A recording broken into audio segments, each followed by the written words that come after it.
What's going on? What's going on? What's going on? You already know what this is. This is the Benediction.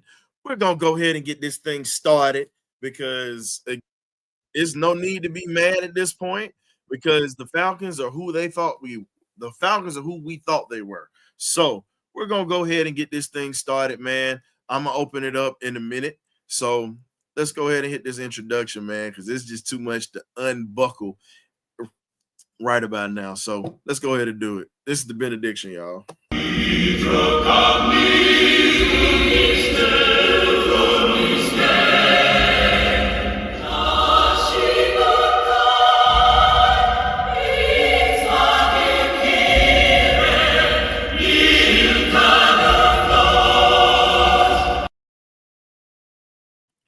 Well, the confession altar waits for no one and no man at this point. Today was just a horrible day when you talk about the way that the Falcons performed today. Defensively, I can't even be mad at my defense. They did their job. Offense, y'all just stunk it up today. Period. Zach Robinson, it's just at that point where this is what I meant when I said you needed to have an older OC there instead of just bringing this cat in here. So at this point, I'm just laughing at this point because it's useless. It's useless because we really, really did not even use Tyler Algier that much today as well. 3rd and 1 and jet sweep, what the hell? But like I said, I'm going to get to it. I got K-Dub in the building, man. It's what's happening, man. What's up, bro? How you doing? Glad. I can't hear you, fam. Can you hear me? Now I can. Now you went out, bro. Hello? Yeah, now I can hear you. Can you hear me? Okay. Now I was just saying, glad to be in the building on a somber note. I don't know where we go from here. This is 3 weeks in a row that we've wet the bed, and I think it needs to be a change. I'm gonna stand on that. Kirk Cousins look like a shell of himself. Like he's woke up and he's like feeling his age because a lot of these things he's done, he's looking like the past quarterbacks we've had come through here the last couple of seasons. Mm-hmm. At this point, all you can say is it's just one of these things, man. You gotta now run the table, and now that you got Tampa having an easy schedule, it makes stuff a little bit more arduous. We really needed this dub today. Before I start bringing everybody else in, man, I got Coach Cam of the BirdCage, magnificent BirdCage crew as well. Now, it was something you said backstage, and you and I disagreed on. I said we should have took the points on that drive when we had 6 minutes left. I said that. It was a reason why I said that, and this is the reason why. We were in field goal range for Coop, hurt or not. You have to take a gamble at this point. If your offense can't get in the end zone, you gotta get points by any means necessary. And at this point, all you can do is just sit back. Only thing you can do is just sit back and just laugh because it's comical at this point. It is comical at this point. And I've said hands down, with the way that this team is at this point, Zach Robinson calling 3 jet sweeps that did not work on 3rd and 1 today. Literally. Now this blame has to truly fall all on Raheem it now. There's no hiding it. Ain't no sugarcoating it. I've been saying it. He picked the wrong coaches. He pretty much put us in a position to where we were winning the division, but now we're pretty much tied now with Tampa. So you have to win out. That's pretty much how that's going to have to go. 2 of these games are going to be hard.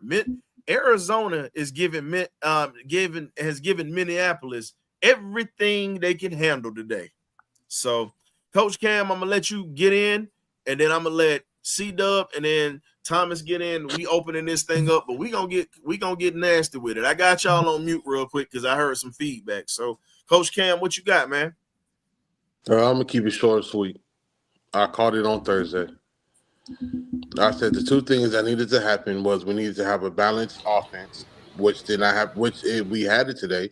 We had the numbers as far as run pass, but again, like I said, it's up to Zach Robinson to call a game plan that was going to best assist his team.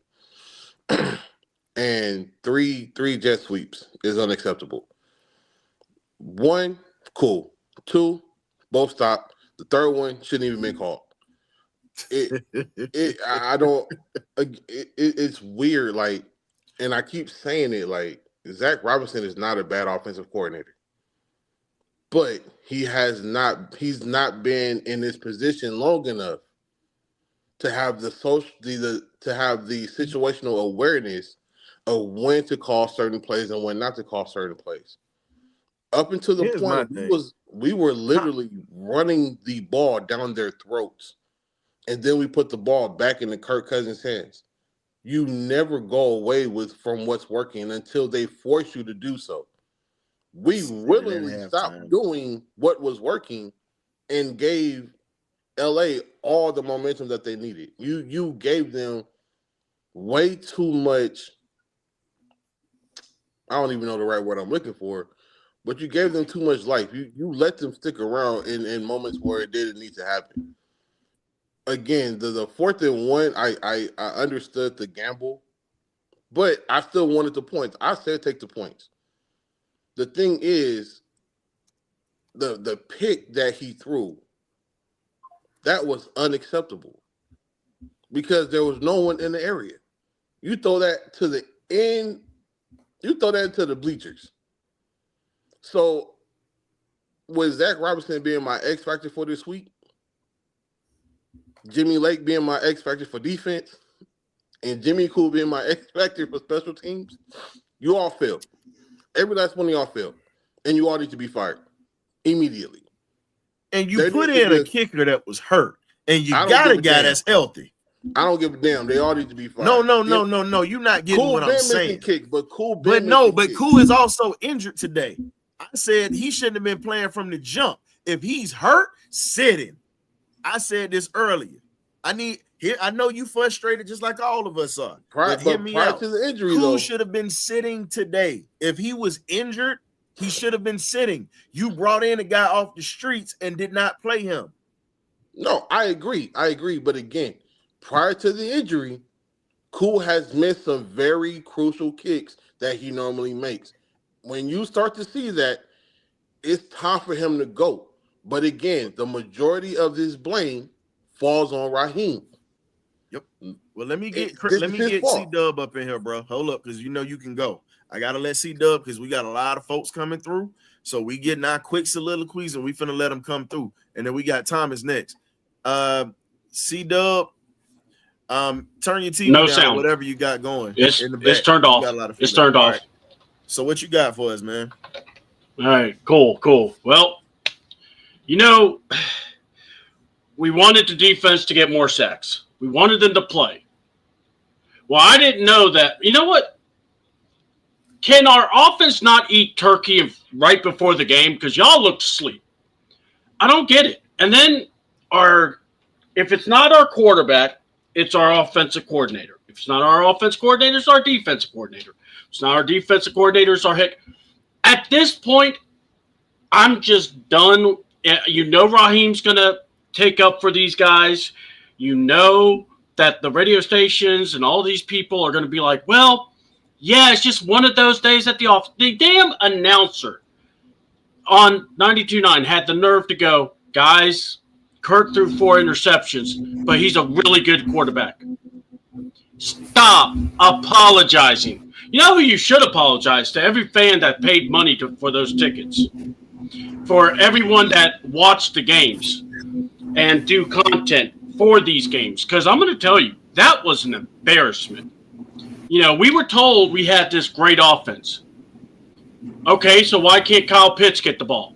Why can't Algier get the ball?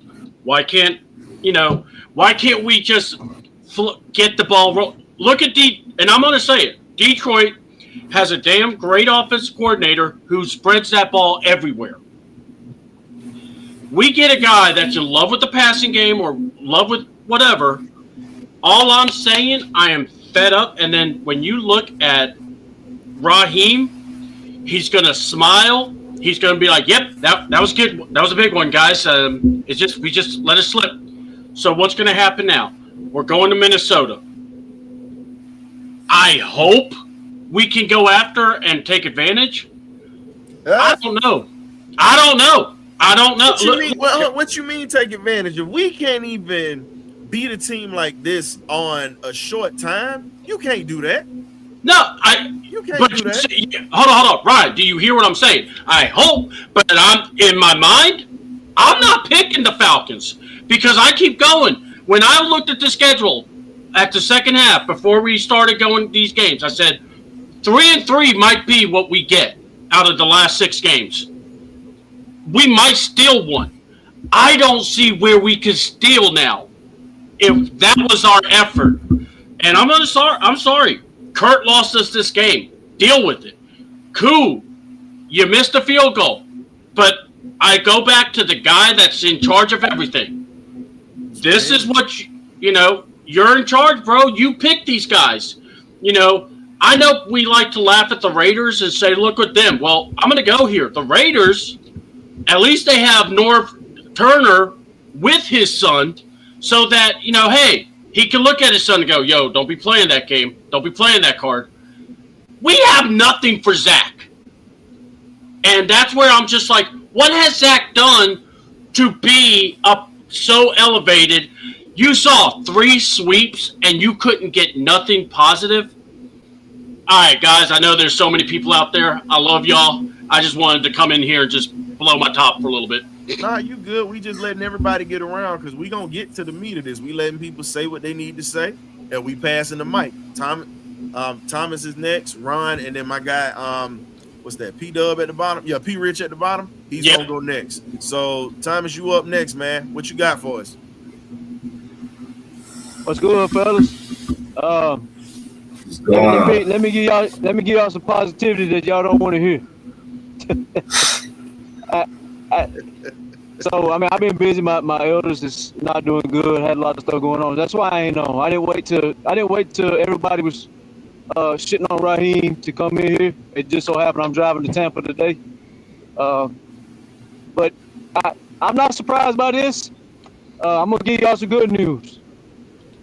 There's 2 names to go get, and then I'm gonna break down how it's a couple plays that we haven't spoke on as far as. Right, all this is on Raheem. I've been saying this all year. Terry Fontenot went out and got Pro Bowl after Pro Bowl, All Pro after All Pro. He put him on the field. Terry did his job. I always said this. My biggest concern was Raheem Morris. But here's the good news. Quarterback coach, passing game coordinator Joe Burrow, LSU. His name's Joe Brady. He's over in Buffalo right now. Go get him, hire him, fellas. I know y'all want to hear this. Chalk this season up. Put the rookie in there. Get the bumps and bruises out the way, and he'll be ready by next year after he makes his errors this year as a rookie. The other guy you do is you go and get the guy who was drafted to Atlanta. I don't care if he said he ain't leaving Colorado. That's irrelevant. You go make the phone call. He shuts you down. He shuts you down. Those are your 2 top names that you got to have to replace Raheem. Because as soon as I go off on Raheem, the first thing everybody's gonna say is, well, who's going to replace him? That's the number one stupidest question on earth where when the coach is getting, taking the blame he's supposed to take, everybody wants to ask stupid questions as if we know all the assistants in the game to hire. But I beat them to the punch. That's your 2 names you hire. You go and hire. Joe Brady will be a coach next year in the NFL, so you might as well make it here. The man is an elite passing game coordinator. He knows what he's doing. Now, back to the Falcons game today. As usual, they undisciplined. I said this a long time ago. A couple guys say, man, it's early. Let's be easy on Raheem. I let it ride. They always going to be undisciplined. That's who Raheem is. He's always been trash. The only thing he did was go up there to Sean McVay with a super team Rams. Don't forget all the all pros they had on that defense. Don't I've been forget saying that for the longest time. As I said, he walked in the Wade Miller's defense. Von Miller, Aaron Donald, Jalen Ramsey, Eric Waddle, 4 not Pro Bowlers, 4 All Pros going to the Hall of Fame. all four of them going to the Hall of Fame. That's why they won the Super Bowl, along with the loaded offense that Sean McVay already had. Raheem's never been worth a damn. It's time for him to go. So a lot of people ain't going to hear this. Well, you're not going to Minnesota to win the game. That's not happening. Minnesota's a well-coached team. We're losing that game. And you chalk this up, I'm telling you, and Rich McKay has to take a lot of heat too. And here's why. This man consistently goes out and hires unproven coach after coach after coach. I don't care what Dan Quinn's doing in Washington. When he gets to the playoffs, y'all gonna see who Dan Quinn is. He's getting exposed again like always. Mike Smith, he never proved anything, right?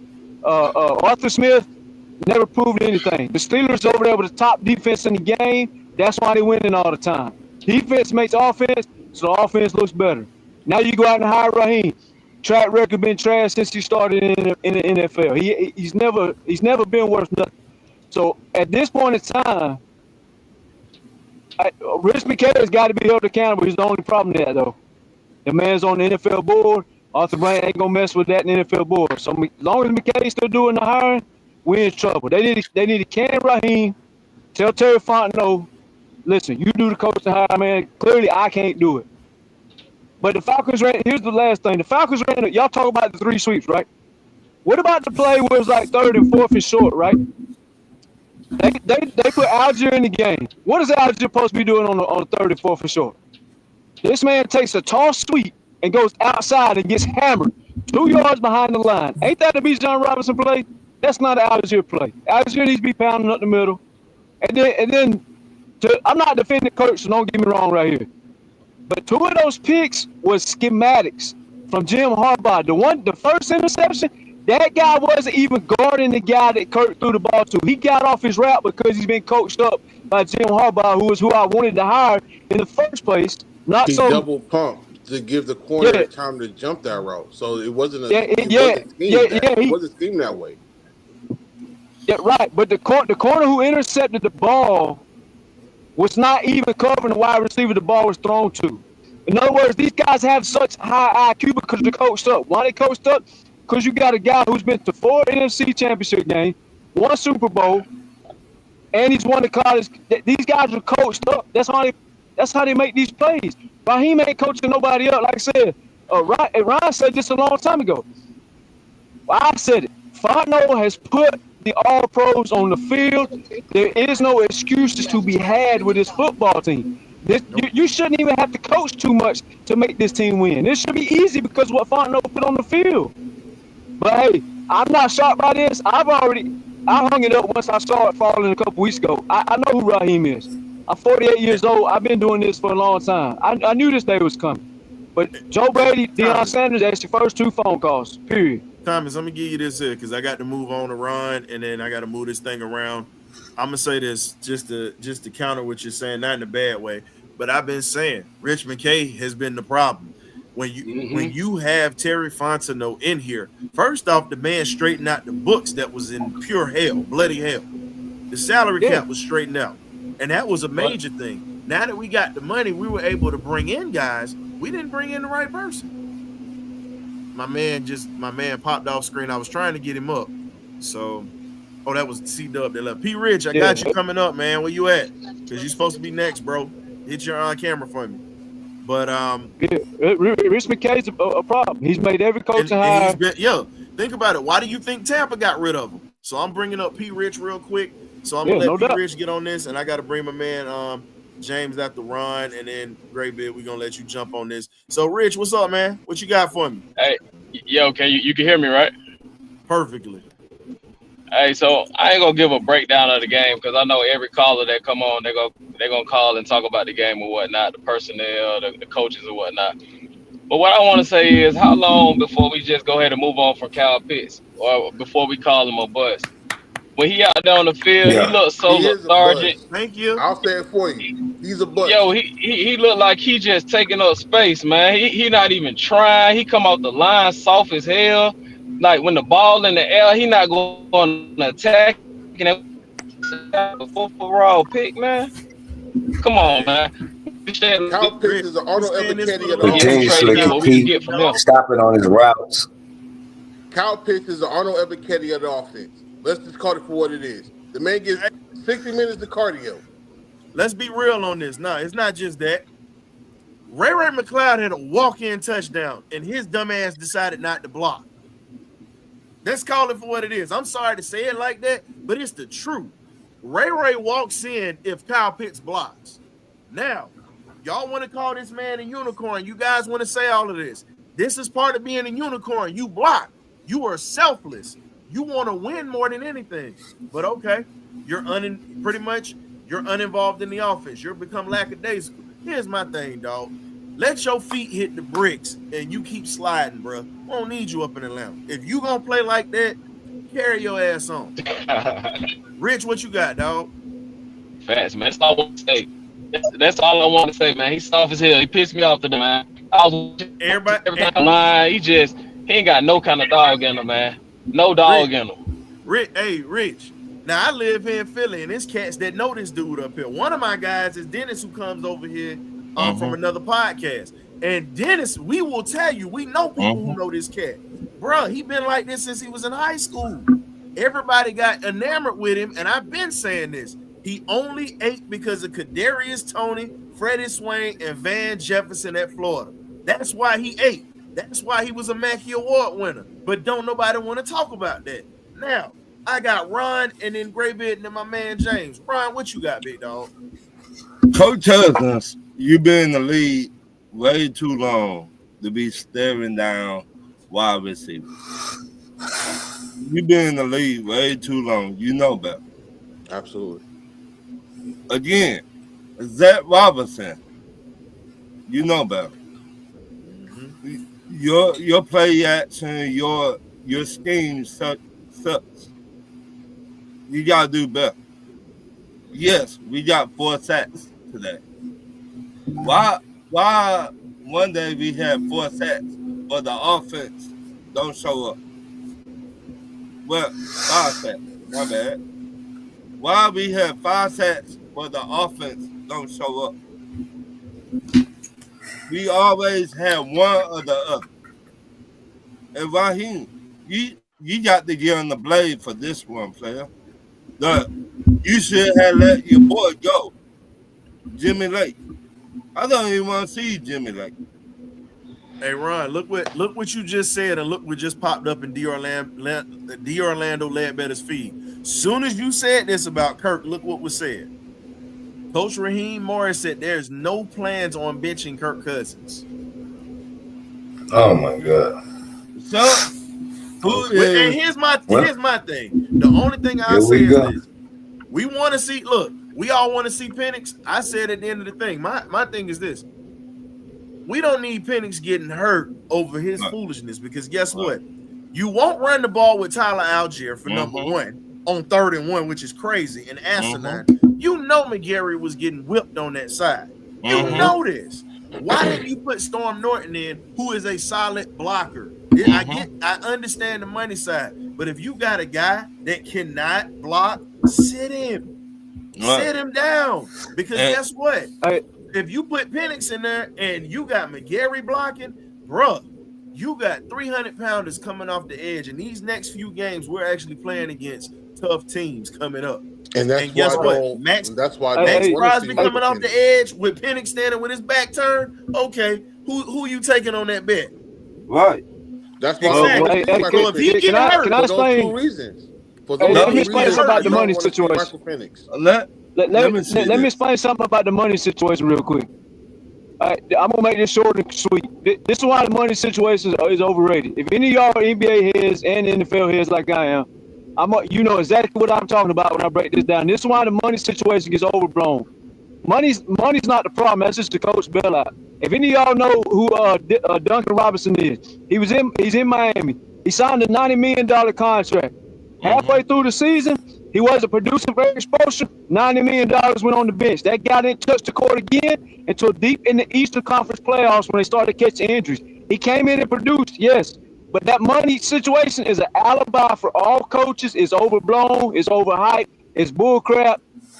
Eric Spoelstra is a prime time coach. He said, "I don't care about this $90 million. You going to the bench and you ain't seen the court again until I need you." So McGary's not playing because of money. McGary's playing because Raheem is slow, man. He's flat out. And I told y'all this early in the season in a couple of their losses, but as respect, I let this stuff play out.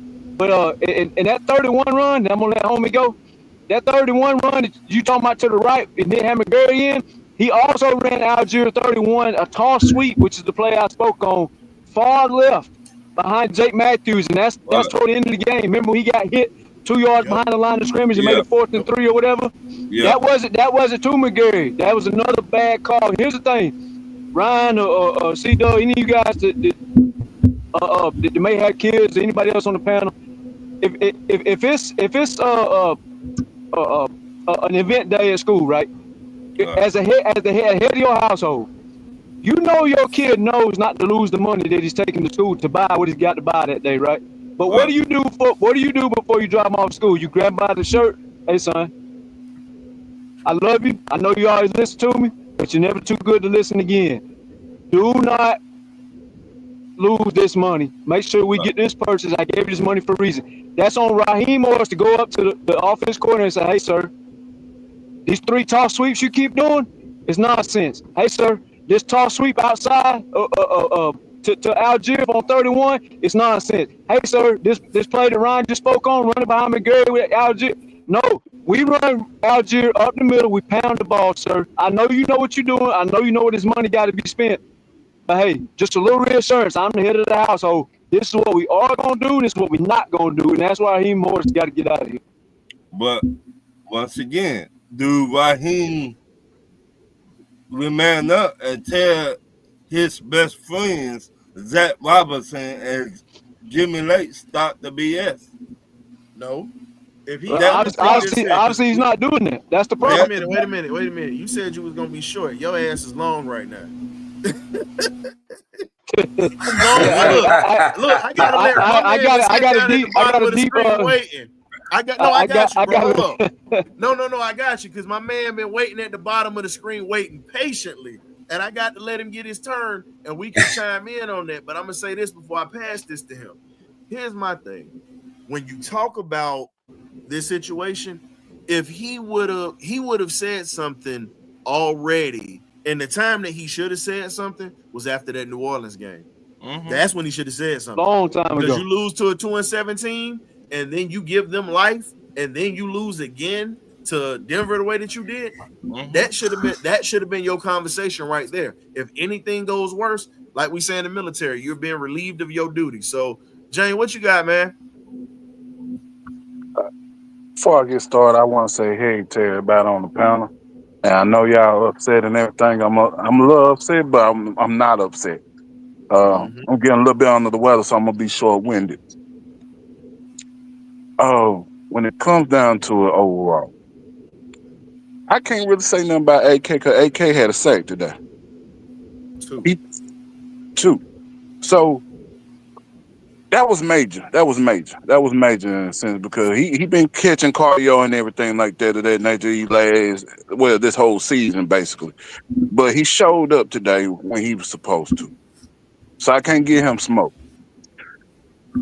Kurt been playing like this for the last couple of weeks. Let's just call a spade a spade. Let's just call a spade in this situation. I've been talking about it on other podcasts and things like that of that nature. But the overall thing that gets me is just that stare down when they went up. When he stared down Darnell Mooney. That's what got me today. So you see the safety playing on the backhand of Darnell Mooney, and you still throw that damn ball. Excuse my French. I'm sorry, historian, if you don't allow cussing on here. We say damn and ass and hell on here. It's just the F word, B word. I just went in on a couple of weeks ago because I said that was the show I was gonna can. But go ahead, man. Okay, I appreciate it. These 4 interceptions on Kurt is basically showing you that how this season is going to play out if you don't make that necessary move. Raheem is basically putting his job on the line because if you look at historically, with black coaches have a shorter time frame to build a squad like it's supposed to. The only person that haven't went through that is my man Mike Tomlin over there in Pittsburgh. Marvin Lewis too, because he had 15 years in Cincinnati. True. That's true. So with that being said, Raheem, you need to make some balls and moves at this point. You trying to salvage the season at this point. I know you don't want to put Penix in to get hurt behind that line, but with Penix, I know with Penix, he'll get that ball out a lot quicker. He'll read the field a lot quicker than me. I think it's at that point that you got to look at that scenario. I'm not saying put him in right now, but you got to look at that scenario for the rest of this season if you want to make the playoffs. The thing is, man, it's just this offense, bro. Now I'm gonna say with this team, when the offense is on, the defense will be off. When the defense is on, the offense is off. When we gonna come to a standstill? When we can become a competent team and play on both sides of the ball? We've been suffering with this for almost 10 years. This team is inconsistently consistent. Right. And the thing is, what's killing me is that, like, today, I'm seeing Street get a sack.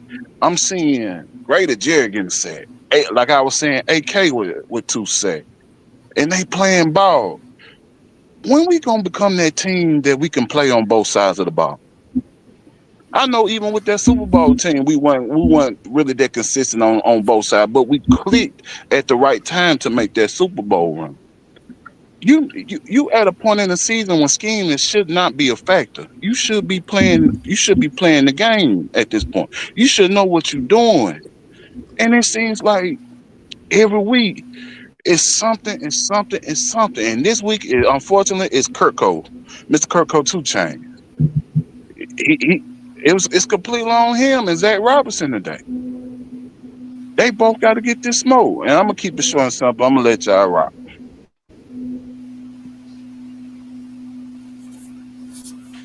Hey, we definitely appreciate you coming through, James, man. Hope you feel better.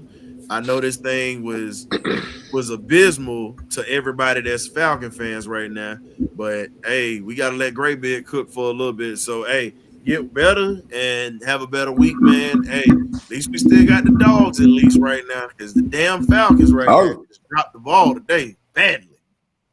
Got some Hawks too, baby.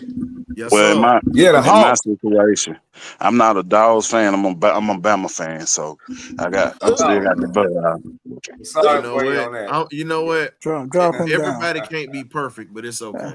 Drop him down. You just got dropped. Y'all about to back door. Look, they about to back door into the darn playoffs or whatnot. We got to deal with these. Look, Bama fans are like cockroaches. You kill one, they still come back. They like cockroaches, dog. God dang. We don't ever go away. Drop him down immediately. In the way, and I'm gonna say this, and then I'm gonna get down. The way the team is set up for the next 5 years, we ain't going nowhere no time soon, bro. We ain't going nowhere no time soon, especially with the recruits we got coming in and everything like that. But that's another day for another topic. We'll discuss that on another day. Y'all be blessed, man. Hey, Graybeard, what you got? Then we got Ant, and then we got my man Wolf at the bottom, aka Swag Surf. What you got? Preacher. Woo! First and foremost, man, I hope y'all had a good holiday. Shout out to them UGA dog for taking 2 years off my life.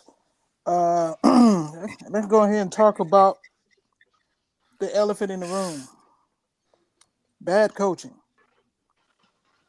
Let's go ahead and talk about Cam with the prediction. He said we were going to lose 17-14. 1 point off Memphis, but you got the opponent score right. So I got to give you props. Let's talk about the night and day team that we love to call. No, we haven't played a complete football game yet. I'm talking about complete. 12 games in, still ain't had one. Complete. I'm talking about offense. I'm talking about defense. Special team. Shout out to special team for the huge play. Cool making field goal at the beginning of the game. with the start of our blood pressure right there. I'm just trying to understand, coming off a bye week. Coming off a bye week. This team come out so team. That's what make it worse. This team just lost Monday night. And to come back this flat. Man, if Lad McConkey wouldn't have got hurt, he probably would have had $150. Because he was cooking us. Lad actually, did have a little, but Lad had $150. What you mean? Wait a minute, I thought he had he had 105 at halftime. He had 105 at halftime, dog. I thought he had 115. I thought he had 115. But man, let me check real quick just to be on the safe side. But boy, that was just I'm not gonna be long-winded because I'm still 38 hot. But just the fact that we come off a bye and look this abysmal, it just make no sense to me. And Raheem got to get under the blade. Gag Robinson doing jet sweeps. Jet for what? The first time, cool. Second time, come on. Third time, you need your ass whooped. I mean, it just, to me. That's all I'm saying. That's all I'm saying. And then Kurt don't regress back to 2013 Kurt. When he almost led when he was like 14 interceptions again.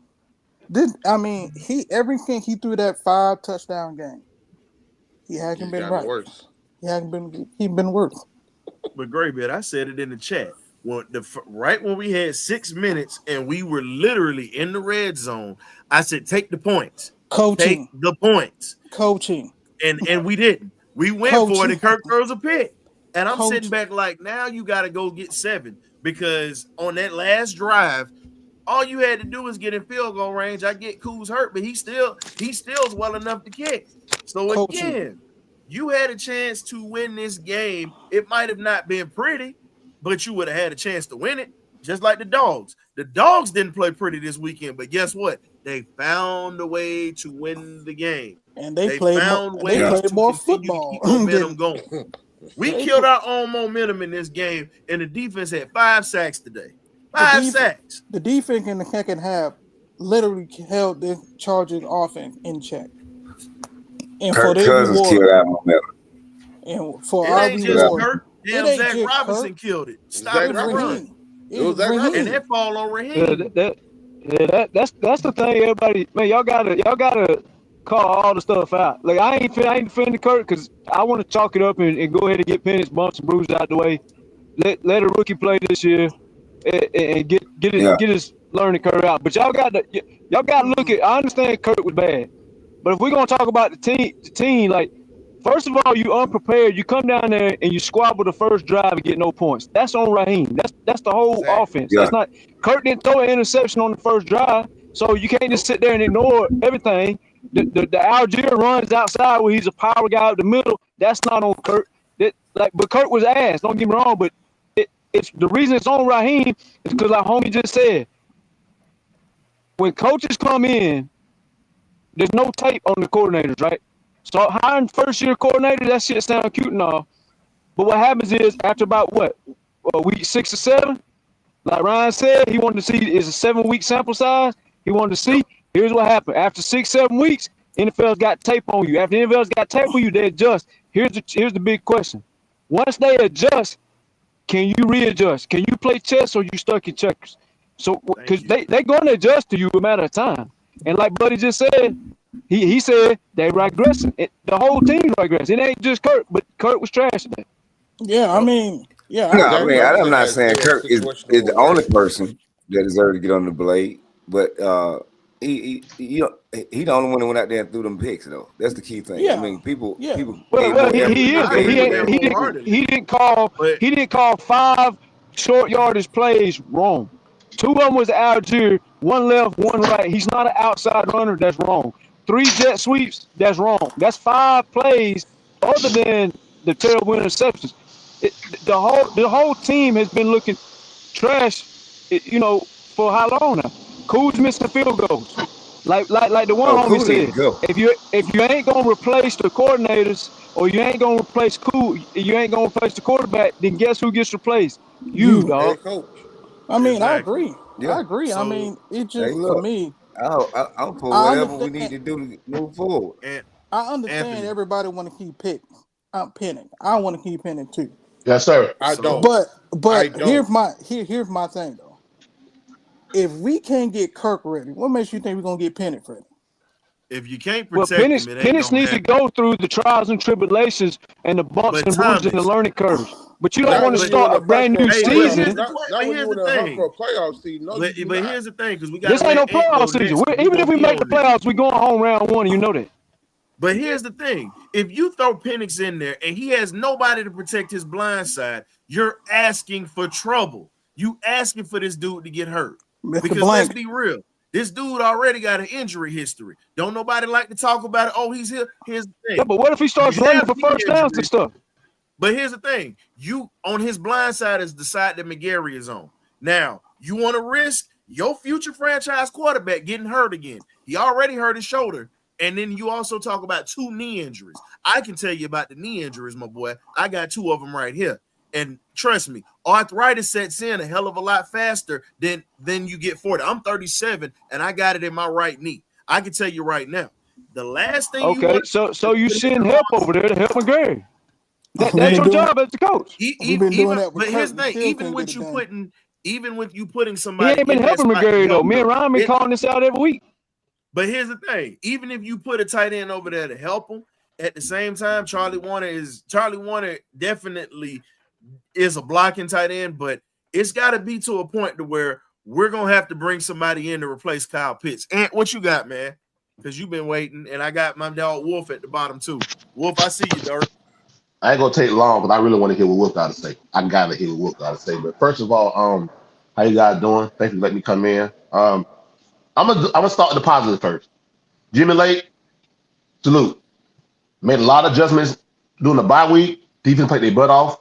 Besides that, McConkey getting them catches in the first round. He was cooking us, but I mean, no touchdown given up by the defense. None. This is second game this season that the Falcons lost at home without giving up an offensive touchdown. Mm-hmm. Does anybody even how does that happen? That you give up no touchdowns and you lose twice. So shout out to Jimmy Lake. That's a positive. I'm going to the offense now. I'm going to the offense right now. And I've been hearing y'all conversation about putting Michael Penix in. And listen, Michael Penix is my profile picture. So I'm with him playing, but if you put him in right now, it's not going to be good for him. Nope. He has nobody to protect him. You're not going to put a tight end over there every time to try to slide protection. It's not going to work. He will get destroyed. Okay? Because they ain't protecting Kirk with the darn right now. So you're not going to protect him. Even Second with of all, mobility. exactly. Let's go to Kirk.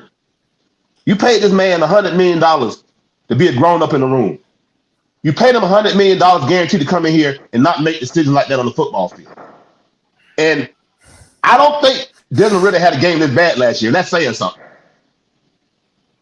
I don't remember. If he did, let me know. No, he I did. have not. Ritter had 2 games like Ritter this had last 2 year. of them. This, I mean, Yeah, 2 of this them bad? last year. This Yeah, bad? that's why we called. That's Yes. why we called him turnover Dez. That's Okay. why we called him Yeah. turnover. He had a couple of them like that. Peach But turnover. yes, you know what though? Guess what though? But He that had that was a built in bad dream. excuse. He had bad coaching on the offense, and he was a rookie pretty much. What is Kirk Cousins' excuse? Back You coaching. cannot make these decisions. You cannot be a 10-year quarterback in the league and make the decisions he made today. That 4th and 5, you could a middle school quarterback know you can't throw that rock like that. The safety's sitting there looking at him, catch the ball, good night, 62 yards for a touchdown. My 10-year-old son know you can't throw that ball over there. He was making elementary school mistakes today, bro. And I don't know what's going to happen. Me and my friends talked about, Raheem got to understand something. They brought him in to elevate this franchise. That means the next step in this franchise from where you was to the playoffs. If he don't make the playoffs this year, he will be on the hot seat next year. I would think about firing him this year. It's too much talent on his team, fellas. It's too much talent on his team on both. For you to look this bad off a bye week after losing off a bye week after it gets losing worse. 38-6 And 2 it weeks gets ago. worse, big dog.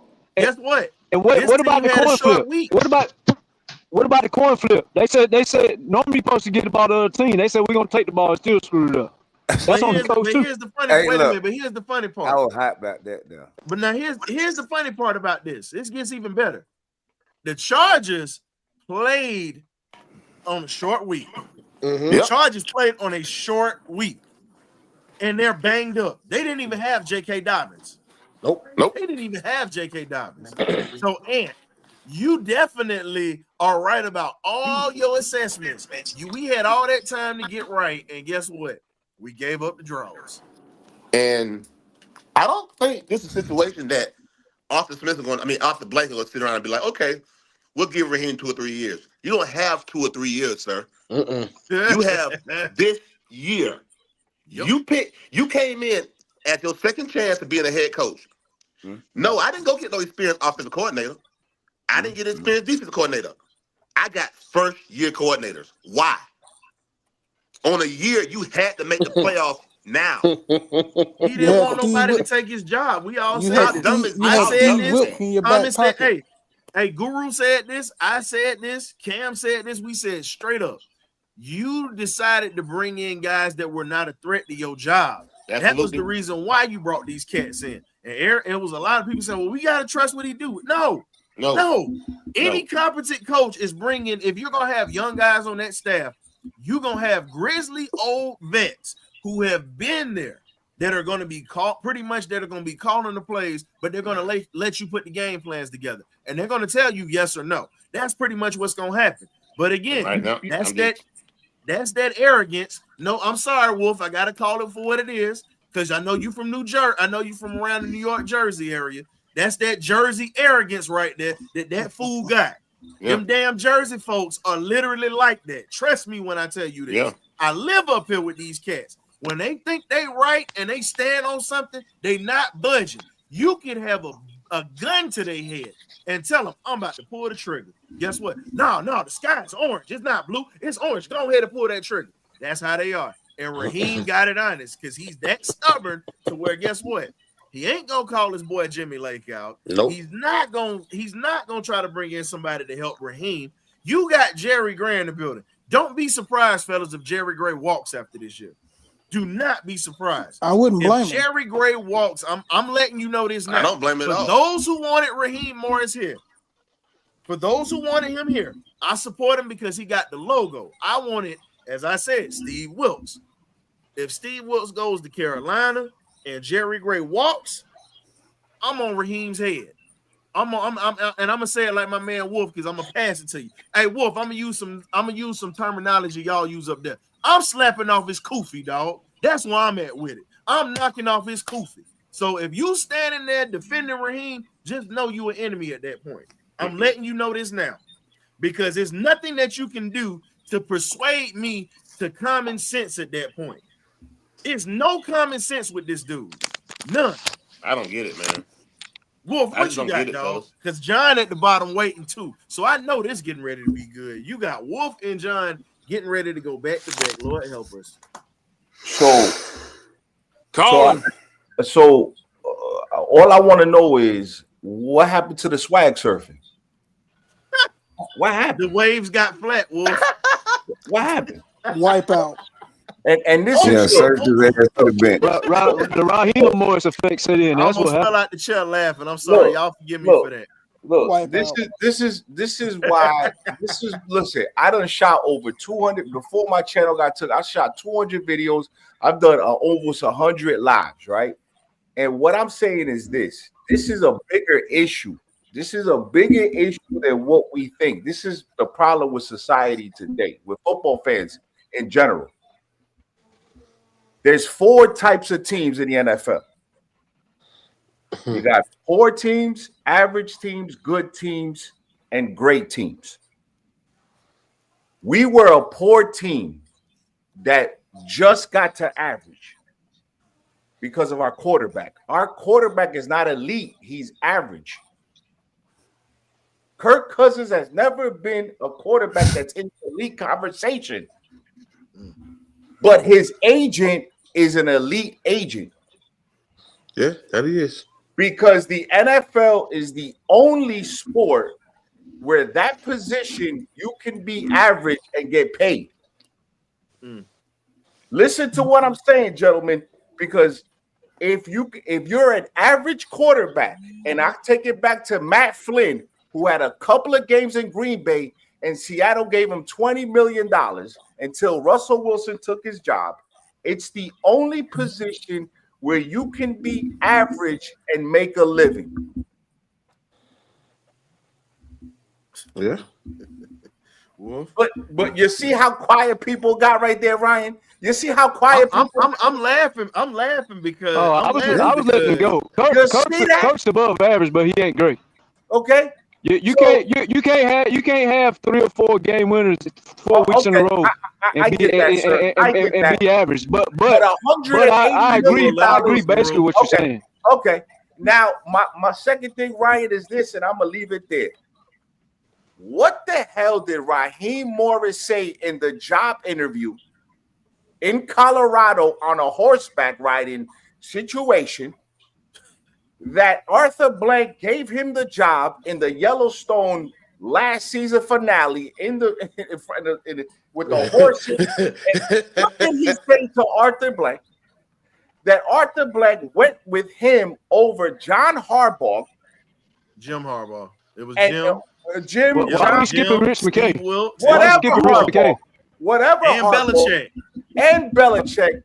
That Raheem Morris roasted marshmallows and chocolate, the s'mores, gave him the job. I would just like to know what that was. That was Rich. I'm gonna tell you what that was. That was Rich McKay, because guess what? Arthur Blank was gonna bring. It was either gonna be Belichick or Harbaugh. The reason they didn't bring Belichick in here, because Belichick was gonna clean house and Rich McKay ass was gone. That's the reason why. That is the reason why we did not hire Bill Belichick. As for Jim Harbaugh, they didn't try to pursue him hard enough. That was the problem. Twice. They said it on the they had Harbaugh in the city like 2 or 3 times. But here's the thing: they had him in the city, but they didn't. It's a difference. It's just like going on a date with a woman. You got a woman that you pursuing. You taking her to Ruth's Chris. You taking her to all these fancy restaurants, 5-star joints, and everything else, and feeding her and doing all this. Then you got the woman that you're dating that you take Red Lobster, Olive Garden, mid-tier. And then you got the one who you pull up at Wendy's and Burger King and McDonald's and Crystals here and there. I can tell you right now, they pretty much put the Ruth's Chris plan on your boy, Raheem Morris. Raheem is very charming, and he's slick. He's slick at the mouth. I'm just gonna be honest with you. When you got a guy that's slick at the mouth and has that type of charisma, you bring that in.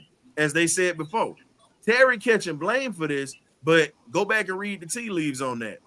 Rich McKay did not want somebody in here that was going to challenge his authority. And again, this is a culture problem. This is a culture problem here in Atlanta. They don't want nobody that's going to rock the boat. At this point, we're a laughing stock for a reason. No one takes us serious because of that, Wolf. Could we give them examples not to take us seriously? Hey, didn't Jim Harbaugh get into it with San Francisco management because he knew more football than them? He told them they could let him run things, and they got rid of him. When they brought John Lynch in there, that was when they fired him. John Lynch said he's not my guy. Right, and that was how they did it. They waited until John Lynch got up in there to fire him. And that's John Lynch had a Super Bowl ring, and Lynch didn't have any general manager experience. He was up in the booth for Fox calling games. So again. And this is the reason why. Like the NFL is just and not only us, but the NFL is like a WWE script writing. Every week there's just something going on. Like it's changed so much. Like you got Baker who $100 million, Geno Smith $100 million. You got these quarterbacks that I guarantee you Sam Darnold's going to get a big contract in the offseason. Justin Fields is going to get a situation. Even Aaron Rodgers is going to have a situation. I mean, listen.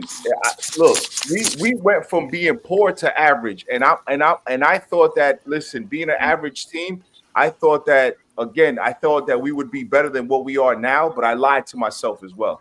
I think I lied to myself because I believe that this team was better on paper. They're just not good on paper. They're just not good.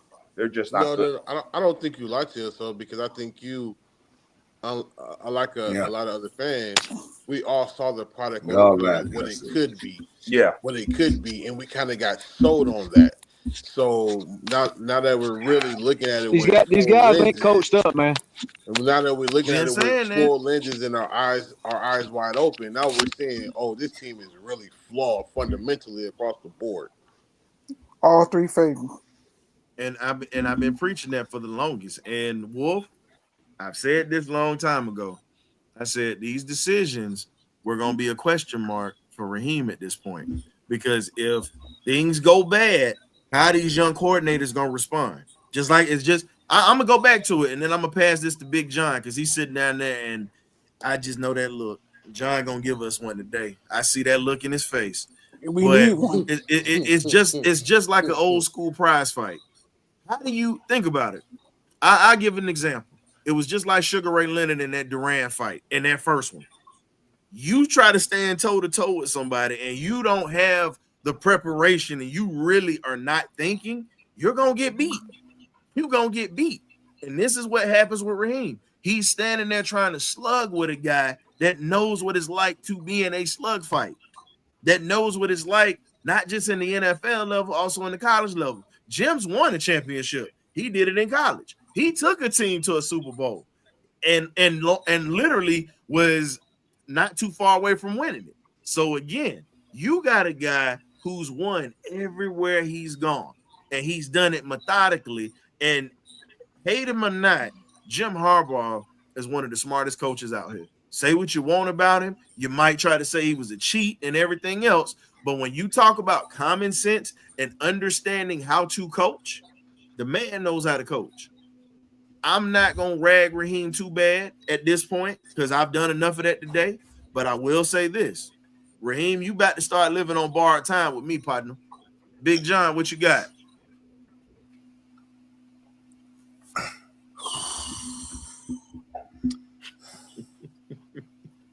We were off for 2 freaking weeks. Here it comes.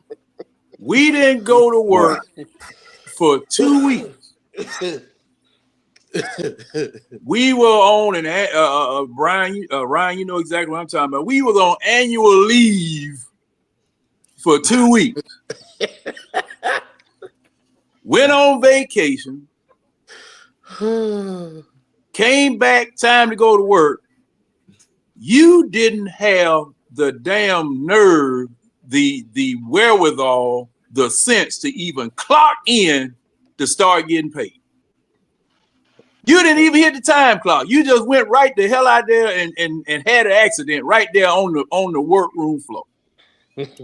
Forklift crashing into the back of the truck. You know, you and since my defense showed up today, I can't say nothing about it. All of the problems that they've been having, I can't say nothing about it because they got some sacks today. They pressured. They got 5 sacks today. Okay. They pressured them. 5 sacks. What we've been begging for. So half the team did something during the bye week. Half the team did. But the most important part of the team, they call him a quarterback. He was a penny back today. Look, those were 4 of the most egregious interceptions I have ever seen in my life, especially that last doggone, that was a Trey Young floater. Oh, that last interception he threw was a Trey Young floater. Hey, you know what? I agree with you on that. That was a Trey Young floater. Don't you talk about Trey. No, he's talking about how the ball was placed up in the air, just floating. It was a floater. I mean, now you have to go on my Hawks channel. I defend him over there, but over here, that was a Trey Young floater. All right, now. What the hell would? And see, my problem, and I got to start it off with what I always say when I'm being proven right. When I tell you that a duck can pull a truck, shut the up, hook him up, put some oil in the truck, in which the duck look. I told y'all this man was staring down receivers from week 2. This man knew what the receiver had for breakfast because he stared at him through his window in his house all the way until the time he decided to throw him the damn ball. John, All 4 of them. And then how long has Kirk Cousins been in the league? How many years veteran? 13, 14 years, something like that. A 14-year veteran gets baited into an easy interception on the sideline. Just stared the man down over there. John, we can't even defend that. But here's the other thing that you want to talk about. The one big pass that he got off to Ray McLeod, Kyle Pitts could have blocked, and Ray would have walked in and scored. Yes. And that's what I'm saying, man. That cornerback had not gone for the ball, that was an interception. Yep. That was an interception. So my question, as it's always been, why your offensive coordinator, who needs to be run out of town with a bullwhip and a 38, your quarterback coach that just needs to be swatted with a cat of nine tails with some alcohol. Why would you just do alcohol, John, man? Because the alcohol burn. Once I hit him with that whip and throw that alcohol on, it gonna burn. I'm going old school for you, John. Give me some potash to put on it. If that you know too. what potash is, you know what it is. Yeah. Now, those two are the ones, and this offense coordinator's come out of that booth and be down there on the field because he's not seeing something. He's not observing anything. Okay, you need to have your ranky ass down on that field right beside your quarterback so that you within kicking distance of me when I come over there to the bench and ask you a question as to what you called this for. And that quarterback coach, man, he got to go. He got to go. He's part of the old Arthur Smith regime. He got to go because he's not telling this quarterback what it is that he needs to know about this stupid mess that he's doing because he's still doing the same thing. You had 2 weeks, man. You had 2 freaking weeks to get this straight. John, and you sit up here and squandered both of them. John, just like you said. Just like you said, and I 100% agree with you because the things that I feel like we need Zach on the field because that way him and Kirk can start looking at the defenses on the sideline and they can start critiquing the mistakes and be like, hey, what did you see here? What do we need to fix here? They need to start communicating. Can I tell y'all why that's not going to work? That's a big issue. Coordinators need to be on the field. Can I tell y'all why that's not going to work? That's got nothing to do with it. Sean Payton was Drew Brees' coach, and I saw Drew Brees throw 4 or 5 interceptions in multiple games. Peyton Manning, and Sean Payton was on the sideline as the play caller right there with Drew Brees. It don't got nothing to do with that. It's got something to do with being out schematic, man. It's the bottom. I seen Peyton Manning throw 5. Matter of fact, Ryan, was you in Atlanta when Peyton came to Atlanta and threw 5 interceptions in that game? He got experienced quarterback or youth quarterback. What year was that? What year was that? That was his first year with the Broncos. I can't remember what year. I can't remember what year it was, but Peyton Manning has done it. Drew Brees has done it in their prime. While they was old, they done it. Where the coordinator is sitting at got nothing to do, and I'm not trying to call nobody out. I'm just giving y'all examples of it's all about schematics. It's like I think it was Ryan or Jay Doug said earlier in the show, you got to keep the team balanced. When you call obvious shit, I have to disagree. When you call obvious stuff, it's going to get obvious outcome from it. Sean Payton was on that sideline with Drew Brees, and that happened. I've seen it multiple times. I have to disagree. And the reason why, as someone who has coached, and I was a defensive coordinator, there are coaches that feel better with their coordinators on the field, and there are some that would rather have you be in the booth. Me, as a coach before, I wanted my guys on the field because if there's a mistake that I can help fix, then I need to be able to see it. So it's just there is a How long has Kurt been in the NFL? You think some of his coordinators never been on the sideline? Why he was throwing interceptions? Well, now most coordinators are on the sideline. You don't see that many. It's all about being coached up or undercoached. That's all. It boils straight to that, man. Well, I'm going to say this. I'm going to say this to that. I'm going to say this to that. I want that man down there so I can put my foot in his ass.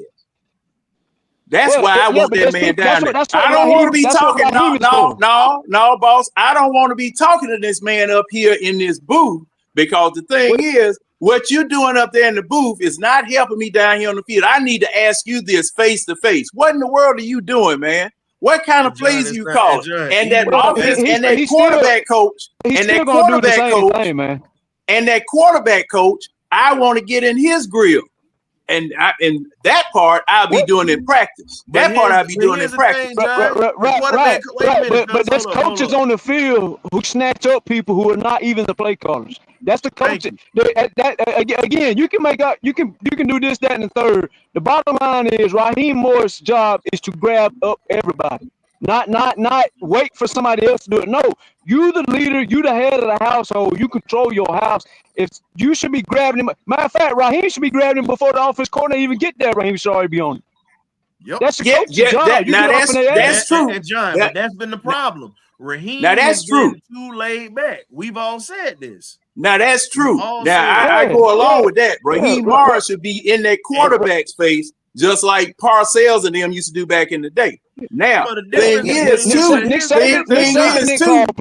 a difference between him and Parcells. The difference is Parcells got a backbone, and this dude is trying to be buddy. Parcells did not. Nick Saban had his Sarkisian up there in the press box. He wasn't on the sideline, but when the quarterback messed up, Nick Saban go and grab the quarterback by the face, man. If you're a real alpha, man, you ain't waiting for somebody else to grab him up.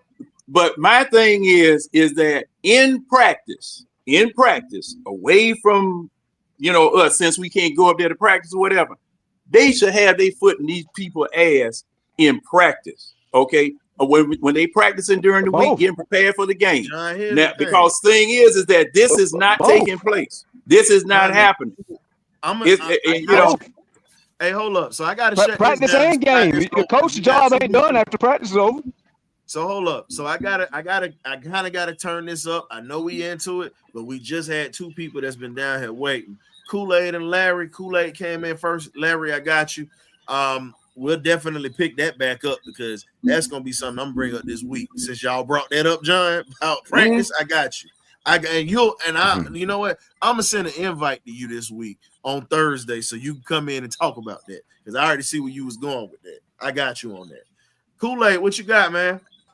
Hey, man, like I said at the beginning of the year, we got a Lamborghini, and these young rookies, can they drive it? And they keep wrecking it, man. They keep wrecking. These coaches, first-time offensive coordinator, first-time defensive coordinator, and they losing head coach. They is wrecking our team that Fortnum put together with a certain amount of talent to win. Let me tell you something. Yep.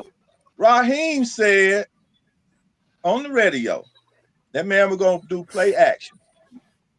How many times you seen Kirk Cousins under the center today?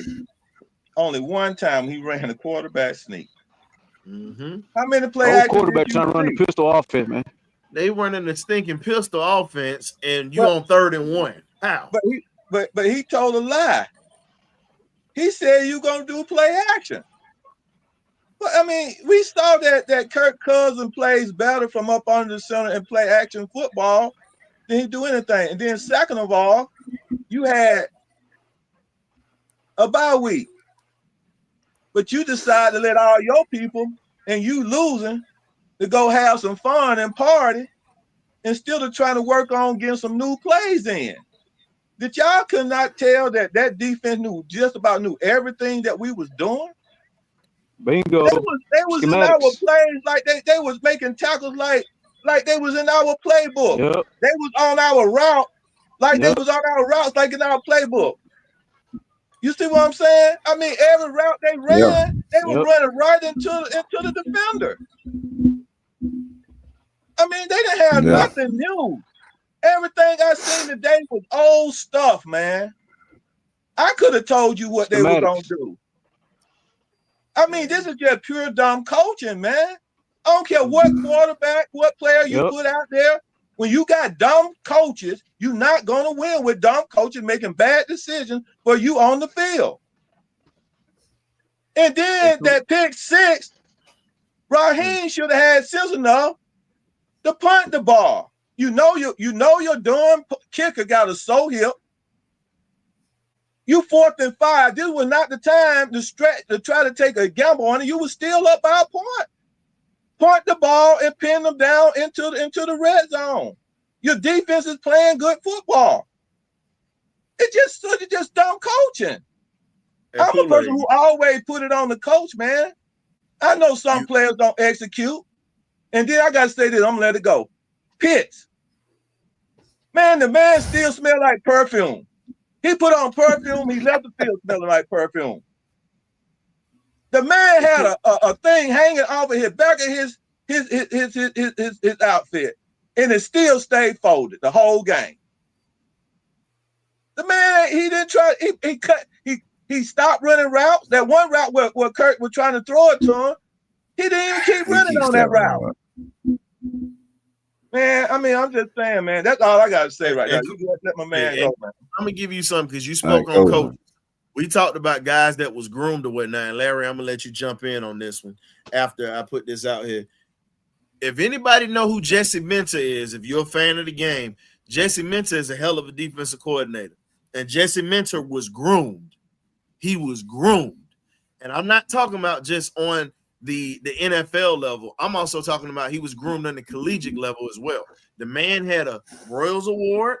He's been an intern at Georgia State, Notre Dame, University of Cincinnati, and he helped Michigan's defense. That defense that won a national championship game, those were his players. He developed that team defensively, and they were stout. Aiden Hutchinson and them boys, those are his guys. And he also coached for the Baltimore Ravens. So Jesse Minter is a guy that understands defense. Jim Harbaugh grabbed him. That's his running mate. Jim Harbaugh has worked with him before. So he grabbed him and brought him to LA, and you see what their defense is. They don't have a bad defense. So Kool-Aid, to your point, the man understands tendencies and he studies. Think about that. He understands tendencies and he studies. You don't, and this is the one thing that a lot of people don't get. You're not coaching against players. You're coaching against schemes. Coaches change players all the time. Schemes don't change unless they are drastically needed to change. So again, as you said, Kool-Aid, with us being that predictable or whatnot, it made it that much easier for them to pretty much show that they can stop us offensively as much as they did today. Larry, what you got, man? Oh, yeah. Appreciate you having me on, man. Everybody make sure you hit that like button for this good content. It's free and easy to do. It helps us get in the algorithm, helps the channel grow. If y'all want to see the BirdCage grow, then please hit that like button. Subscribe also if you ain't subscribed. All right. Disgusting game by Zach Robinson and Kirk Cousins. Absolutely. And Raheem Morris for allowing it to happen. You have a headphone on, you can say no, kick the field goal. I know Cool missed it, but you were closer. Kick the field goal or punt it. Either way, it don't matter.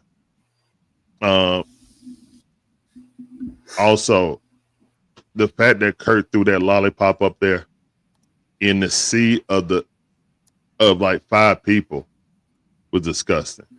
When you right there on the goal line, kick the field goal. The deep look, man. All the bashing that we've done with Jimmy Lake, their defense gave up 9 points. 9 points. Kirk threw a pick 6 in the third quarter. So that's where the 8 points came from. They gave up 9 points in the entire game. 9 points. It wasn't the defense fault. Now, I can't stand that soft bubble zone. I get tired of it. But the defense got turnovers. They got a bunch of third and out. They got 5 sacks. Honor Ebiketie with his first double-digit sack with 2 in one game, and we lose that game. That's disgusting. That's disgusting by Zach Robinson. Shout out to Bijan, who had 25 catches, 102 yards.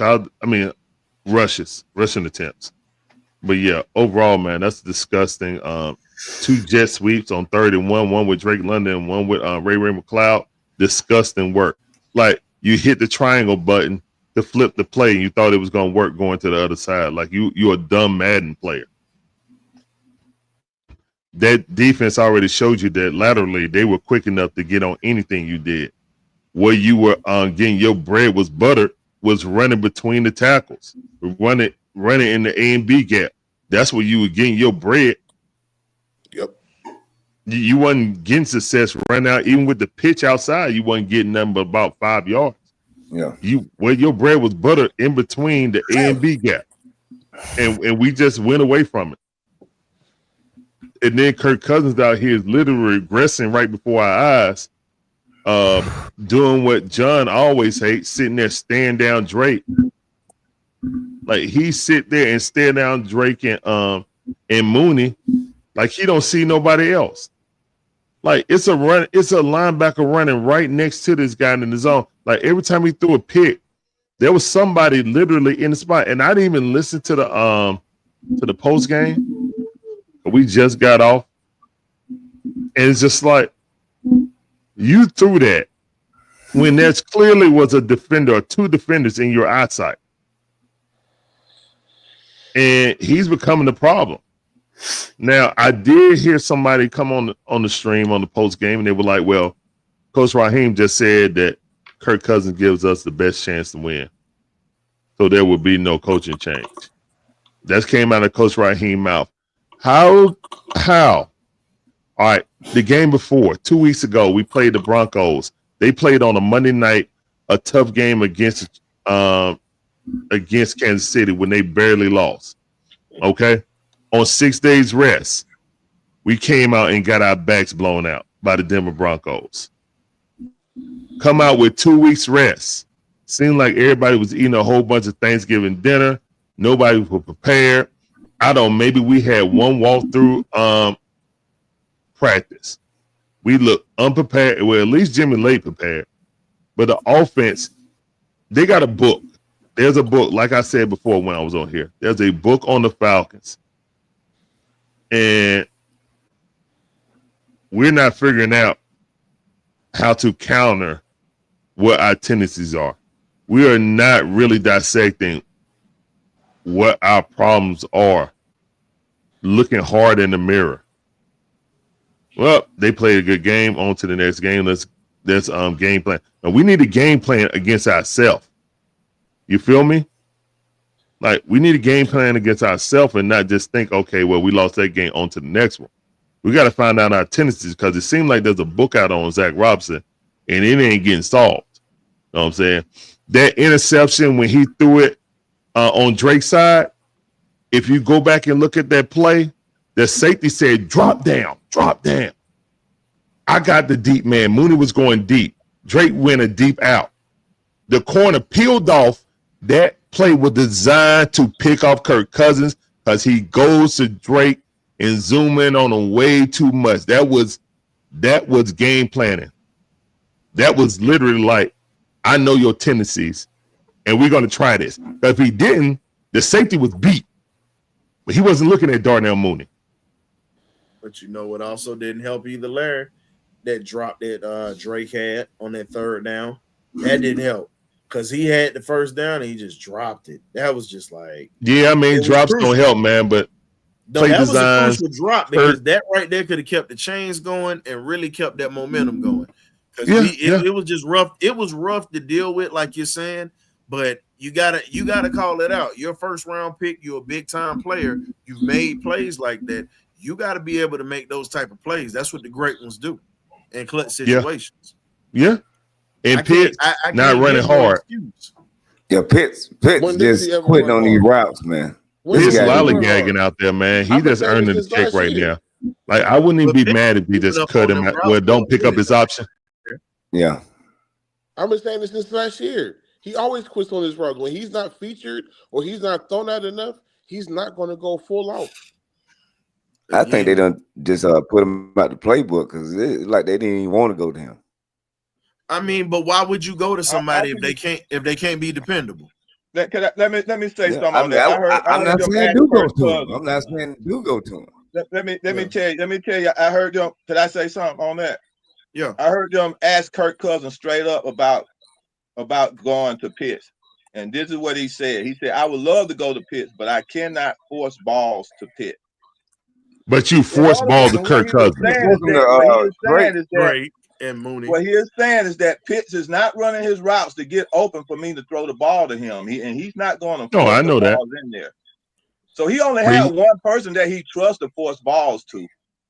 And yeah, but he can't stay there and then force it in triple coverage. He can't stay there Kool-Aid and then force it in triple.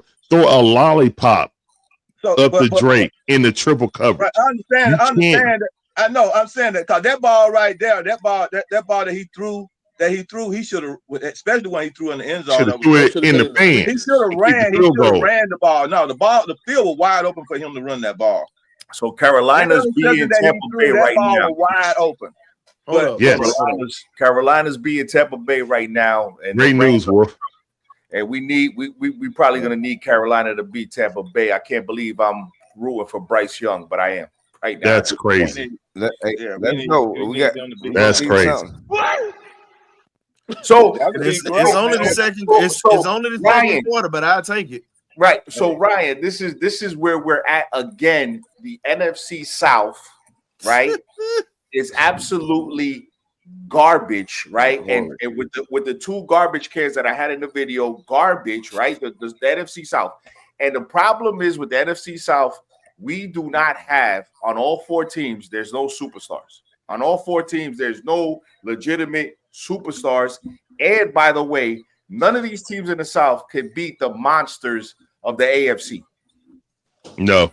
It can't beat the AFC. You can't beat the monsters. You can't beat Mahomes. You can't beat Josh Allen. You can't beat Lamar. You can't even beat Joe Burrow. Shit. You can't even beat Justin Herbert. Like, we're trash. Like I'm gonna keep it real. The NFC but the South, defense played well. I can't. Justin Herbert only had like 140 yards. Larry, that's great. You're talking about overall, bro. Overall, I'm saying. Oh yeah, overall, yeah. If it ain't the defense, it's the offense. I feel you. See, that's the problem. Yeah. That's the problem. I'm not gonna do cartwheels because the defense did their job. That's their job. That's what they're supposed to do. Yeah. No, I feel you. They're supposed to do stuff. Hey, I'm not gonna clap because if you're a garbage man, Larry, if you're a garbage man and you come pick up my garbage, I'm not gonna clap because you can't pick up my garbage, dog. I'm not clapping for that. Yeah. Depends on how long it's been since they came and picked it up. Yeah.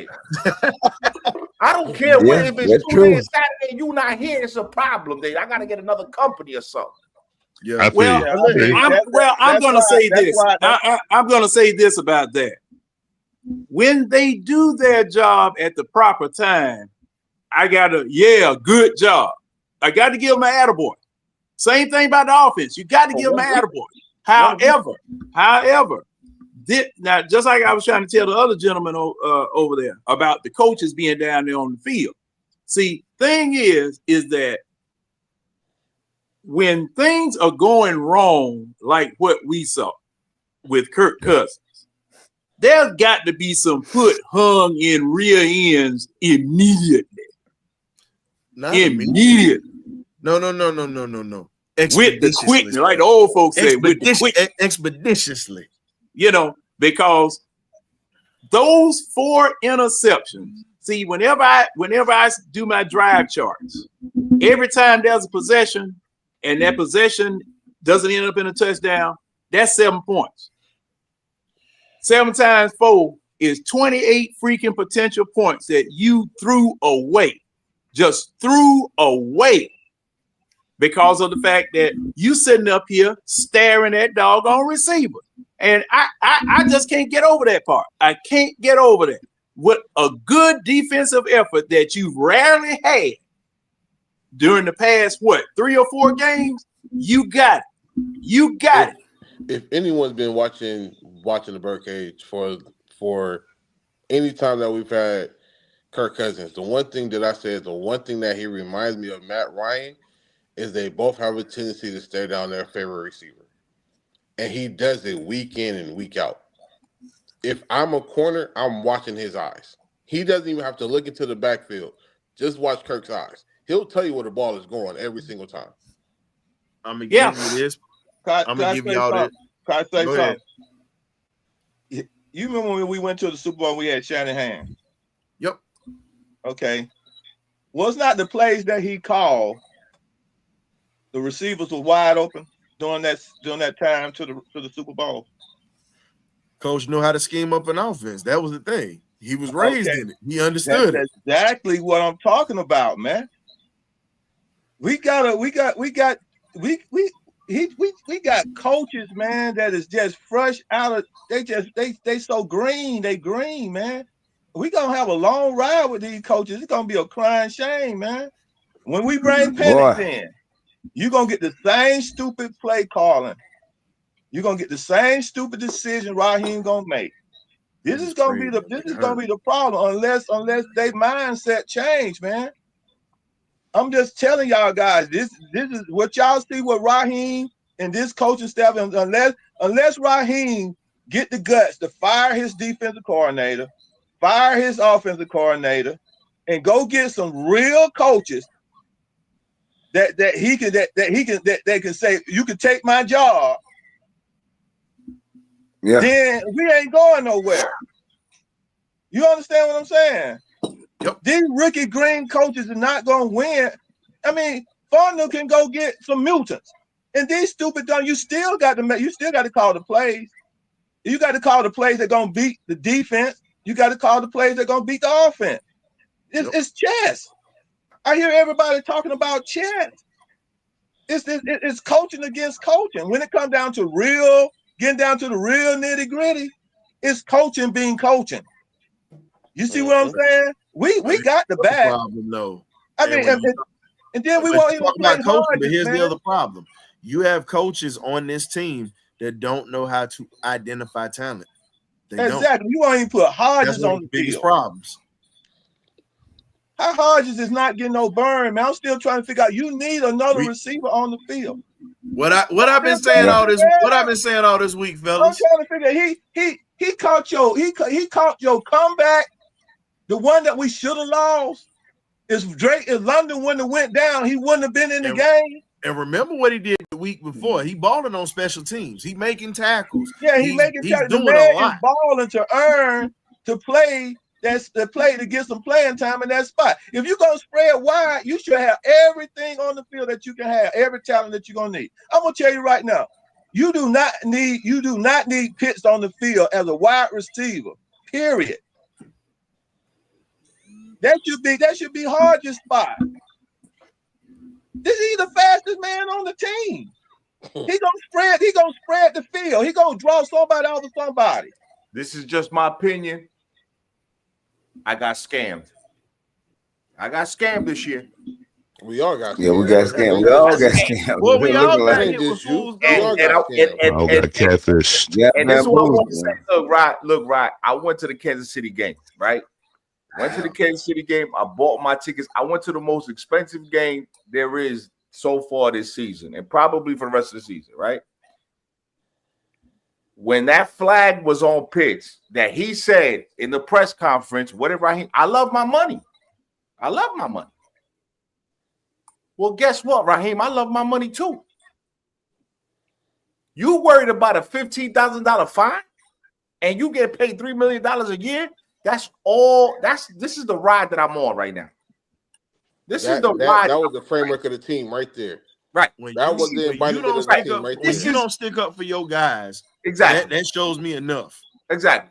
So this is the ride. Again, Ryan, what I want to know is for all my Cowboys out there, and I'm talking about the real Cowboys that's on a farm, and you're in Colorado or in Texas, what the hell did Raheem Morris tell this man in Colorado, Yellowstone National Park, that gave him the job? I just would like to know. I keep telling you, that's your fellow tri-state area brethren. Y'all are slick with the tongue.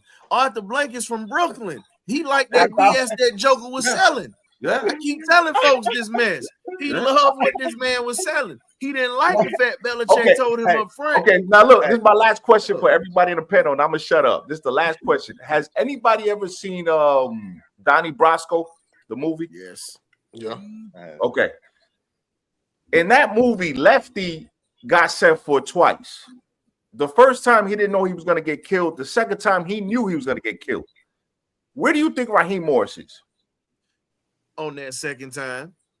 Okay, he gonna get killed. Okay, thank you.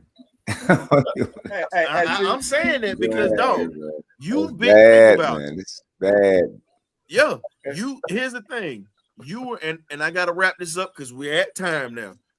You were at Tampa and you got thrown into it. Now, the first time you were thrown into a bad situation because all that mess with Gruden. We all know that. That wasn't on him.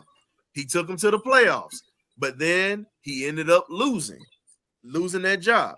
Comes to Atlanta, becomes an assistant, does well, becomes an interim coach for us, does well, then leaves, goes to the Rams. After Wade Phillips leaves the Rams, has inherited a defense that was already built. All he had to do was just roll the ball out and let them guys do what they do. That's all he had to do, which he did. Comes to Atlanta. We hook, line, and sinker.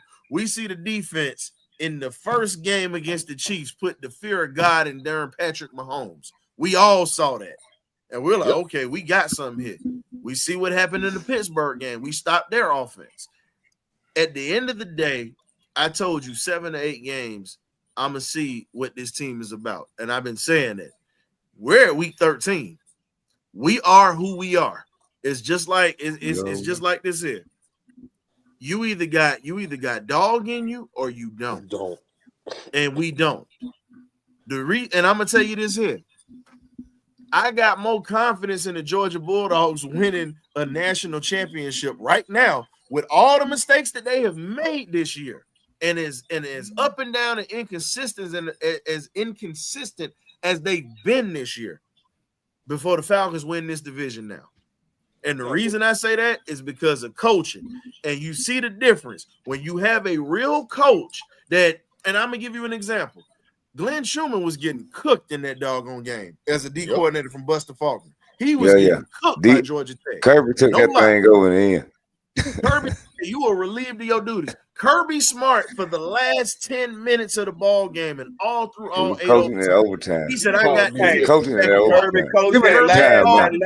last 4 quarters. Kirby coached the 4th quarter. Exactly, and Kool-Aid. And guess what happened? You saw that defense have that much fight in them to run through a brick wall to make it happen, and they played like it was no tomorrow.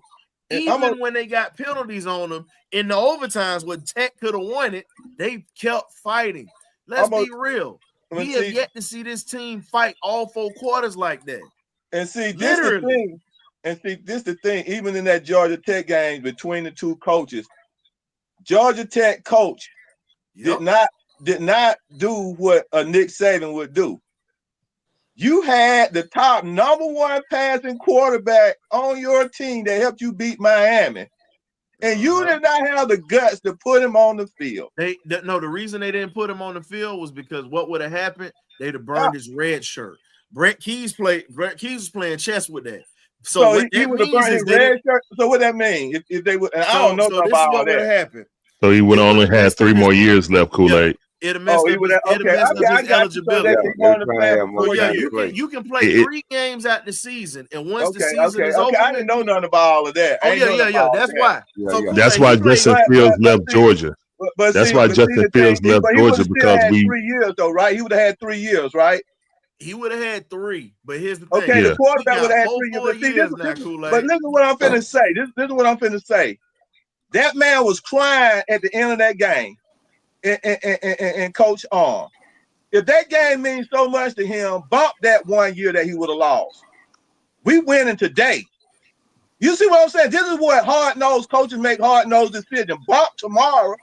But here's the problem with that. This right here Here's the was problem. this right Kool-Aid. now. See what I'm saying? You You had messing 3 with more the years kid's with it. money, and he can get you for that. You messing with his money at that Well, point. That's why I get where you coming from with You that. get what I'm saying? What I'm Yeah, I saying, get what you're I'm saying. talking about when you got guts to Kool-Aid, do he didn't need something, him. you do it, man. He didn't need him, Kool-Aid. When it Here's comes the thing. down to winning, when it But comes down Kool-Aid, to Haynes winning, King was Kool-Aid, killing us the way without that quarterback, kid. the way Literally. Haynes King played, he didn't need to waste that guy red shirt on there. Haynes Now, okay, that's fine, but look, then he lost. Then Kool-Aid, by not making the no, decision, Kool-Aid, you he gotta look at it lost. like this. You gotta look at it like this, Kool-Aid. King Hayes played well enough to win the game. Yeah. The problem was we got away that with if you use that guy red shirt and he leave, just like Justin Fields left Georgia, that stuff stay with you. Look at the predicament that Georgia in now. Carson Beck ain't even looking as good as Brett Favre. You feel me? So you're not gonna get a top. You got a guy that's in Carlton that Juju Lewis that would rather go out to a cold Colorado than come to the University of Georgia. That's a problem. I know Deion recruit, but still that's a problem because you're gonna sit here and say, well, Gunnar Stockton, you're gonna have to battle against Gunnar Stockton. No, you're not. No, you're not. But therein lies the problem. You can't do that. You can't do that with recruits. Not Georgia Tech. Georgia Tech. Should have made the decision Georgia to play Tech him in ain't Miami got. or play Georgia. No, That's what what they I'm should've- saying. I'm sorry about that, guys, but Georgia Tech don't have a pipeline to say they can just skip over and ruin somebody's red shirt. With the portal and how the portal days going. No, the play call that should have been happening. Let's be honest. And we got to wrap this up because we had a minute. We had an hour and a half now, fellas. The play that should have been run that would have beat us because we got away with one. We got away with a pass interference at the end of that game. They didn't call it, and I was okay with it. They gifted us that. But I will say this: if they actually would have used that kid, that tight end number 85 on that leak, there was a leak in the middle of the field. Instead of running Haynes King and getting him blasted, all they had to do is run a leak because guess what? They was killing Georgia with running the tight end up the seam all day. It was there. Yeah. It was there. But when Kirby took over that defense, everything stopped coming across the middle like that because Kirby set those guys up to make plays. This is what we mean when we say, and I'm just using that as an example for Raheem Morris. Raheem, you say you want to be like Kirby. He said it in the press conference. If y'all remember that, guess what? Kirby understands how to take over a game when he needs to from his guys when they are hurting and say, hey, I got this right here. You sit back, just let me work. Guess what? In this situation, you should have been working with your offensive coordinator and you should have pulled the reins and you literally should have made some decisions to get points when you had a chance in the red zone opposed to running jet sweeps. So we're going to have more. He know how to run no offense. So, yeah. So we're going to wrap this thing up, man. I need y'all to go ahead and drop these addresses and tell these folks where they can find you. They see us every Thursday. But Kool-Aid, John, Wolf, Larry, I'm going to let Kool-Aid drop it first, John, Wolf, and then Larry, and then we're going to wrap this thing up. Where can the good people find Mr. Kool-Aid? Well, you can find me, ATL Kool-Aid Drinker, just on YouTube. And also be coming up on We Talk Hawks, like I say, and up here, be on Dixon, chatting a little bit. But my content is ATL Kool-Aid Drinkers with an S on YouTube. And most I'll be trying to get in there on Fridays or after a series of teams. I'll be covering Georgia Tech, Georgia Bulldogs, just the Atlanta teams, talking about them, just giving my commentary on it. That's about it. John? You're on mute, John. You're muted. You muted. Go ahead, John. Tell the folks where they can find you, brother. You can find me on the eye test Wednesday nights at 10 o'clock on all CBS stations. We'll be there and we'll be late. Congratulations. Bye. Congratulations. John, you a fool, boy. Wolf, what you got for us, dog?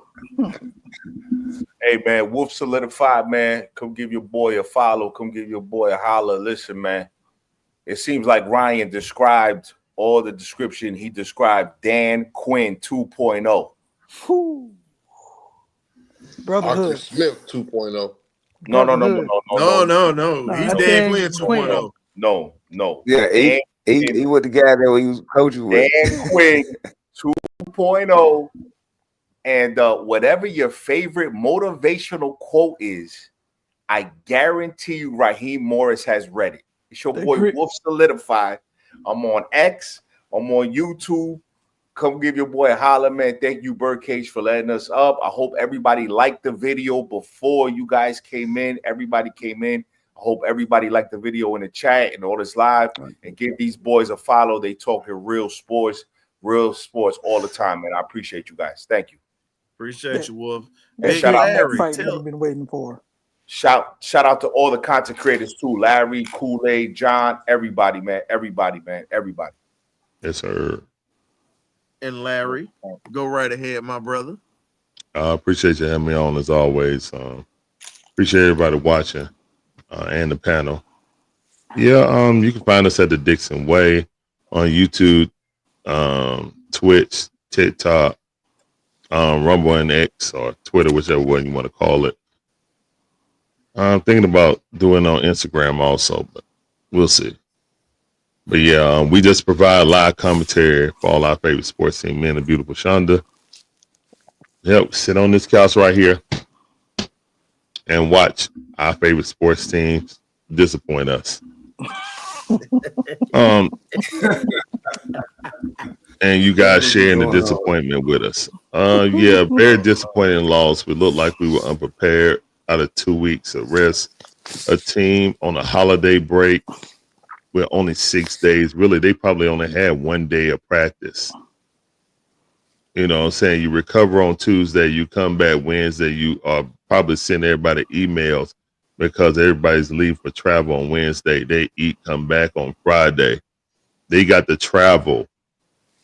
You know what I'm saying? They eat on Thursday night. They probably got to go to a dang on hotel and go to the airport and leave. So yeah, the horrible loss by the Falcons. Great content, Ryan. Thank you, brother. You do y'all do y'all thing at y'all shows. We definitely appreciate that. Appreciate you, man. Yeah, most definitely. We definitely appreciate y'all. Y'all check out all these great content creators that have come through. They put it out. They support. We support each other. It's a village. And at this point, this village is mourning right now. We're in mourning. We went from celebrating being at the top of the division to now we're in mourning, trying to figure out how we're going to limp through the rest of the season and at least hope to win the division to get to the playoffs. So at this point, the Carolina game is not a gimme anymore. If we win the division, we get a playoff seed. It doesn't matter. We just got to take care of business. But the way that we've been playing, I don't know. Hopefully we can handle business coming next week against Minneapolis. Those boys from Minnesota. We got the Giants, got the Commanders, got the Raiders, and then you got the Panthers coming up. So it's not going to be an easy stretch. We got to take care of business, and it is what it is at this point. So we're going to see you guys Thursday at 8 p.m. live. You know how we get down. You either get right or you get left. The BirdCage LLC, we're going to talk about this week's matchup and what needs to be fixed and what can Raheem Morris do to prevent himself from being on the hot seat. So y'all have a good, blessed rest of your week. Hopefully no one snaps tomorrow at work because we already know how the water cooler is when you get by Cowboy fans, you get by all these Saints fans and everything else. You be ready to flip. I live with Eagle fans, so I know. So as I said before, Georgia won, so it's gonna be somewhat of a medium as we go into work. Here's my thing. Bijan Robinson is an enemy this week. He's an enemy this week. Oh, yeah. He's supporting Texas. So I'll say this for all y'all that's still watching, to hell with Bijan Robinson this week, because guess what? That's a Texas Longhorn, and I'm a Bulldog. And shout out to my Southern Jaguars for putting belt to ass to those stinking Grambling Tigers, baby. We already going to the SWAC championship, baby. It's time to go ahead and skin us another tiger, that Jackson State Tiger or whatnot, so we can get to this HBCU Celebration Bowl, aka the national championship. Hey, Southern, keep that momentum going. Dogs, you got to go ahead and have some steaks, oxtails, and beef shanks this week off of Texas. We out of here, baby. BirdCage LLC. Let's go.